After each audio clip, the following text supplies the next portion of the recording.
You are looking at Julian's pronunciation guide, where we look at how to pronounce better some of the most mispronounced words in the world, like this other curious word. But how do you say what you're looking for today?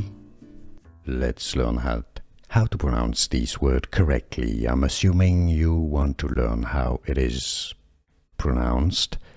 And for the currency of Kazakhstan, okay, the Kazakhstani currency. Now, there are different pronunciations. In German, this is pronounced as Tenge. Now, the English pronunciation is Tenge. Now, in Kazakhstan, they say it as Tenge, Tenge. Okay, this is why in English it's usually pronounced as Tenge, or you can say it as Tenge as well. And now you know.